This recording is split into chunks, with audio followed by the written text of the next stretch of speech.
মিশর ভ্রমণের অভিজ্ঞতা জানালেন মেহজাবিন। সম্প্রতি এক সাক্ষাৎকারে অভিনেত্রী মেহজাবিন চৌধুরী জানিয়েছিলেন, আমাকে যদি কেউ জিজ্ঞেস করে যে কোন দেশকে নিয়ে তোমার অনেক বেশি ভালো লাগা কাজ করে, আমি সব সময় বলবো মিশর। ছোটবেলা থেকে স্বপ্ন ইচ্ছা ছিল মিশরে যাওয়ার। অভিনেত্রীর দ্বিতীয় ছবি প্রিয় মালতি কায়রো আন্তর্জাতিক চলচ্চিত্র উৎসব 2024-এ প্রিমিয়ার হয়েছে, যেখানে প্রিয় মালতি সিনেমার পুরো টিম ছিল। এর মাধ্যমে অভিনেত্রীর ছোটবেলার স্বপ্ন পূরণ হয়েছে, ঘুরে এসেছে নীল নদের দান মিশর।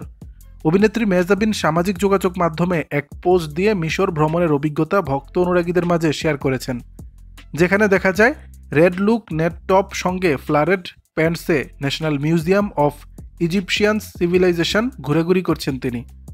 ছবি শেয়ার করে ক্যাপশনে মেহজাবিন লিখেছেন, আমার কায়রো সফর সত্যি অবিস্মরণীয় ছিল।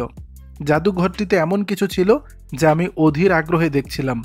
কয়েক বছর পরে অবশেষে মমি দেখতে পেয়েছি। মিশরের ইতিহাস সম্পর্কে অভিনেত্রীর ভাষ্য, যদিও দর্শকদের মমিগুলোর ছবি তোলার অনুমতি দেওয়া হয়নি, মিশরের অবিশ্বাস্য ইতিহাস দেখার অভিজ্ঞতা আমার মনে প্রাণবন্ত হয়ে থাকবে। এর বাইরে মিশরের আরও অনেক কিছু দেখেছি। মিশর সত্যি জাদুকরী দেশ। উল্লেখ্য, মেহজাবিন চৌধুরী তিনি 2009 সালে লাক্স চ্যানেল সুপারস্টার থেকে বিজয়ী হয়ে মিডিয়া জগতে আসেন।